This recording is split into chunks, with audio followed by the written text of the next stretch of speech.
Hello everyone, this is Annie O'Shaughnessy from Starling Collaborative, and in this training we are going to look at a framework for pulling all of our learning together. So the learning from trauma-informed restorative supports intervention, the TIRSI trainings that you've been part of, your communities of practice explorations that you've done, and look at a framework for bringing all that knowledge together so that you can really think more deeply about students with disruptive behavior and how you might be able to change those behaviors over time. So we will begin with, as usual, 2 feet, 1 breath. And I hope that you've been using this. It can be a game changer. And even the most resistant, I've done this with thousands of educators now, and they do report back that when done religiously, in doorways, when they're really stressed, right before they're going to respond to a behavior, 2 feet, 1 breath. It can make or break an interaction with your children, with your partner. So I can't overstate this, and I'm only pausing here and emphasizing this so much because of the feedback that we get about how important this step is. It's kind of everything. So if you haven't been practicing, give it a try. Stop what you're doing. Put your feet on the ground. 2 feet. Bring some strength to your posture, wherever you are, whatever situation you're in. A deep breath where you are bringing some kindness to yourself and exhaling, letting go, and trying to be completely present with what's happening. Letting go of what you think you know is about to happen. And really checking in with what is possible in this moment for you. So in this moment, when you're listening to this training, you might be exhausted. You might be so unhappy about having to sit here. So all I ask of you is that to take this as a break, is to just listen to something that might connect to you. Don't stress about taking it all in, all right? What we want is for you to connect with something in here. If this is the only thing, 2 feet, 1 breath, take this with you. But times are really tough in schools. And what we bring as a collaborative doesn't come from books necessarily. It might be in books, but it comes from the lived experiences of the teachers that we work with and our own experiences as teachers, what truly works. So, here we go. Another 2 feet, 1 breath. 2 feet, 1 breath. All right, so we're going to start with a quote from a guy named Larry Tobin. "The misbehavior of troubled children is seldom what it first appears to be. Understanding this, I believe, is the only place to start. No child has a need to create a life of conflict." So a couple things in here that really frame our day, our training right now, is that A, we don't know what's going on. We think we do. We might think we do. We know this child. We know what's going on. Every time we approach a child, it's a new situation. It's a time to what I call update. Do an update. Meaning update my perceptions of this person. Next, understanding is the only place to start. And there's a lot to understand. So we become detectives, and that's what this framework is about that I'm going to share with you today. And no child has a need to create a life of conflict. No one comes out of their mother planning to make people's lives miserable. Nope. What we do is we try to survive whatever surroundings we are in. And most of us, any of us who are professional teachers, we have learned strategies to survive that are actually pro-social. So we might talk a lot. We might worry a lot. We might be really introverted and difficult to talk to. We might make too many crass jokes. We might overshare. Those are strategies we've learned that work for us somehow, even though others are like, why are you using that strategy. But they've somehow worked for us when we were kids. We took on those strategies for very good reasons, and that's all they are. They're strategies to help us navigate life. And life is a lot, especially for the youth that we serve. So kids are the same. They come to our schools, and their strategies are trying to meet a need. And a lot of times it's a need for control, power, safety, and that can look like a kid being a quote-unquote jerk. It can look like a kid being very disruptive, meaninglessly, or making fun of you or other students. These are all be connected back to strategies they learned to make it in their particular family.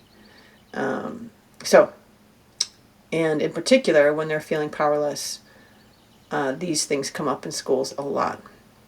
When there's chaos at home or they have no say. So, it's a long opening quote, but it's a really, really important concept as we enter into this, that this is the long game for these kids. For a lot of the kids that you're struggling with, it's a long game. So, I developed 2 Feet, 1 Breath, and I dedicated myself to this kind of work when I worked at Centerpoint, a therapeutic school for youth, who did not have the pro-social strategies needed to succeed in school.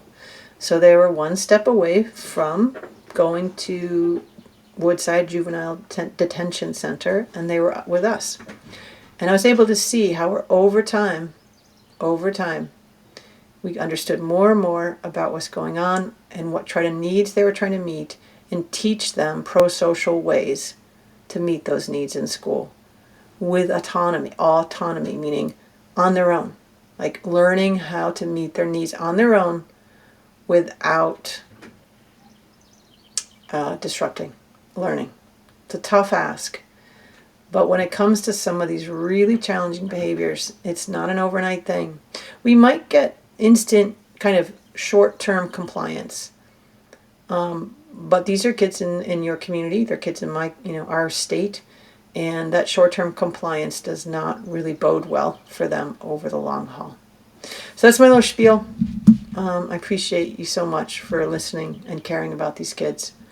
It can be hard some days. What you will need today to succeed: a pen, a printout or digital access of the UAI Educator's Guide for each person or team. And there's the URL. I'll give you a second to get that pencil out and write that down.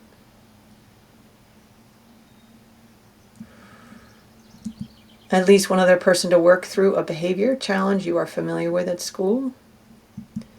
And about an hour and a half of uninterrupted time to work with this material. You can break it up, and you're going to be hopefully taking the worksheet aspect of that, the worksheet part at the end that you can take and use with your team to basically problem solve around certain behaviors, certain students. Because what's most effective with students is when everyone's kind of got the same understanding and they're working on a problem the same kind of way. Okay, so we'll be pulling together, like I said, all the things we've learned, not explicitly, but you're going to be using and utilizing all the things you learned about rules of the brain, strategies for self and relational awareness and regulation, and the restorative communication skills you've been developing in the communities of practice. So then you'll have a chance to work on the context, the behaviors. It'll be a 2-part video. So we come back after a little break after these first slides, and then you will begin. We'll go through a trial run with the UAI Framework, and then you'll do it on your own. All right. So sharpen your brains here, folks. There's a little bit more talking, and then we'll get to the framework. So the UAI Framework really focuses on that all challenging student behaviors can be mapped back to a lack of skill, capacity, or motivation. So you can see that blue arrow. The educator's brain is trying to understand what lack is leading to this behavior. Are they lacking motivation? Are they lacking skill? Are they lacking capacity? And the capacity one is a major one in our work, because it's one that is kind of least attended to in a lot of spaces. Any effective response to the student behavior will include high levels of understanding, we just talked about, of not only the student's motivation, capacities, and skill, but of their own. So that's the awareness. Where is my, as an educator, my own capacity, motivation, and skill related to this behavior and to this moment? And then intention is the piece around responding from that place of understanding and awareness instead of reacting from no understanding and awareness. Just reacting to this behavior, no, stop, go to the office. All right, so we've learned some techniques in our COPs, like pause and acknowledge. That is the first step in understanding and trying to understand what's going on for the student, right? But remember, we also have the 3 types of behavior, and the first one we learned about is the lid flipping. So some of the understanding might simply be the student is flipping their lid, totally dysregulated. I'm not going to learn anything else at this moment, right? So it's not always, we're not going to always find out all what's going on for the student leading to the behaviors in the moment. That's really crucial to remember, because it's going to backfire, as you know, asking students a lot of questions when they're dysregulated or angry. So this is a model for problem solving about student behavior over time and how we can approach student behavior kind of more aligned and consistent. Finally, responses to challenging behavior are most effective if the responses leverages an existing strength in the student's capacity, skill, and or motivation. So always we're trying, even with a pretty difficult behavior, something that can flip the student towards wanting to work on the pro-social behavior is leveraging one of it. So, hey, I noticed yesterday you were really helpful with your friend John, and you helped him clean up after recess. So I know that you're capable of this. I've seen it. And right now we're having a challenge. You just spilled, the pain and you're refusing to pick it up and help. And I've seen you do this. You're actually quite good at helping other people. So you got to use existing strengths to remind them, yeah, I see that you did this right now. And I know that you have this strength. And we're going to figure out what happened. And I'm going to help you fix this. But I believe in you. Always is a strengths-based approach that doesn't remove accountability. We've got a problem here, but I know that you're capable of this. I saw you do it the other day. Blah blah blah. Or, we have a strong relationship, don't we? We remember back in September. So it's hard for me to hear you call me that name, because I know that there's a part of you that cares about me. That's a relational bit of motivation there.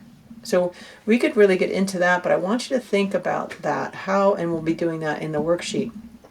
What are the kinds of strengths that we can raise up right in the moment, instead of what students get all day long, especially in PBIS schools?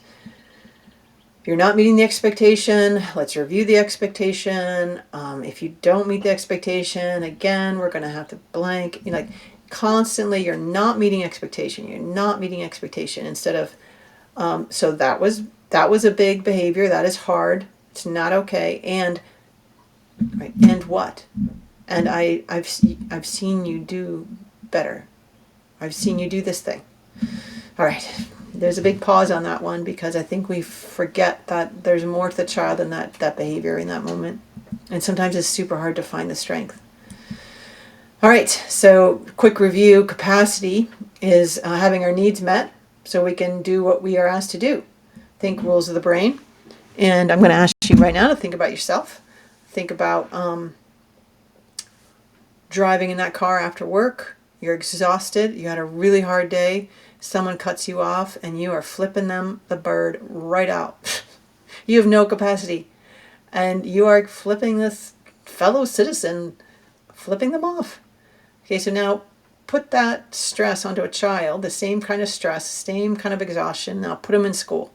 Now have a teacher or another student bump into them or do something, and they're flipping the equivalent of flipping them off. That is low capacity, all right? And it's, if you go back to TIRSI, we're talking about that state-dependent functioning as well. So when stress rises, your state-dependent functioning goes down. So it's a recipe, right, for disruptive behavior is low capacity, and it's very much one of the most common reasons that kids are not behaving is this low capacity.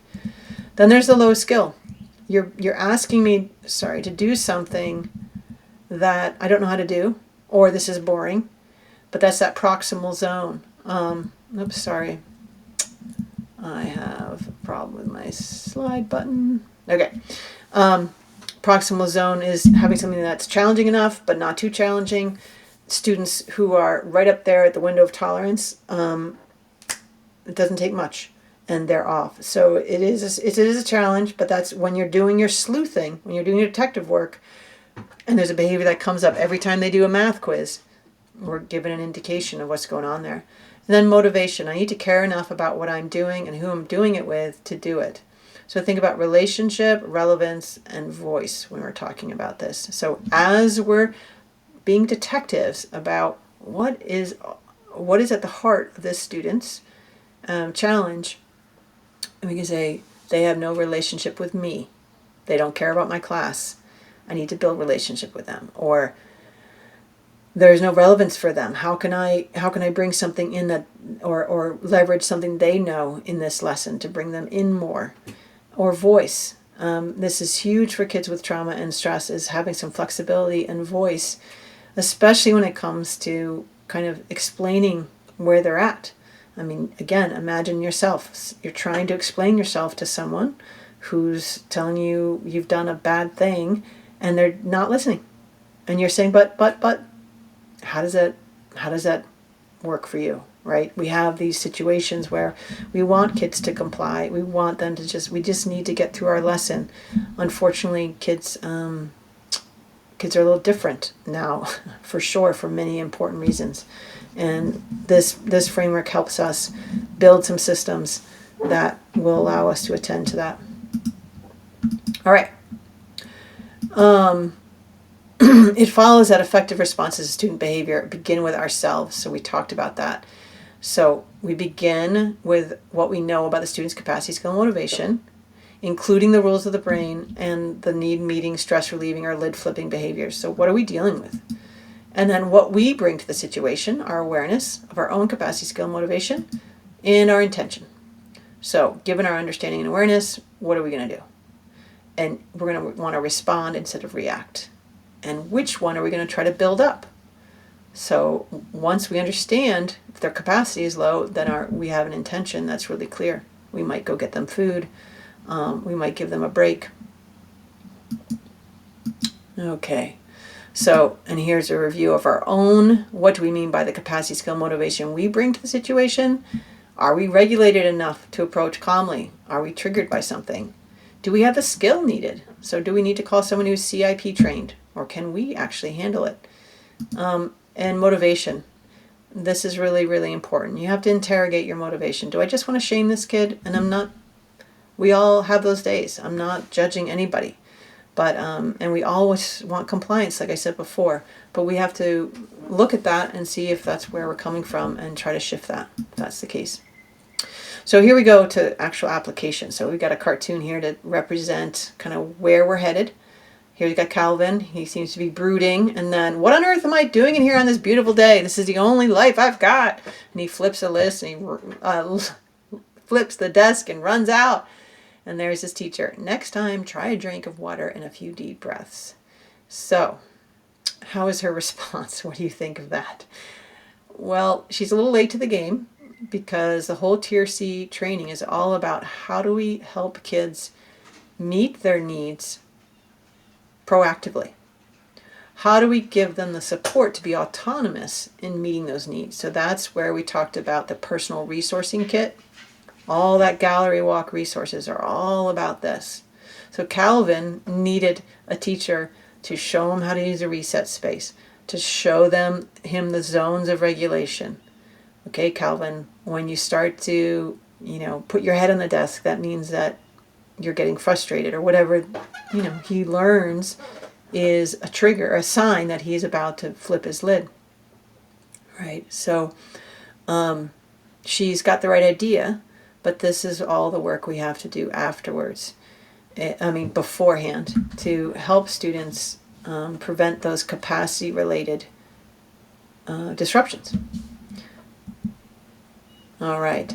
So now we're just going to take a little break, and because we're going to come back and examine the work through the UAI Framework to support the prevention of and response from the with quadrant around the capacity, skill, and motivation. So we'll turn off this video, you'll get a drink and stretch, and then have that UAI Framework worksheet in front of you when you come back. All right, see you soon.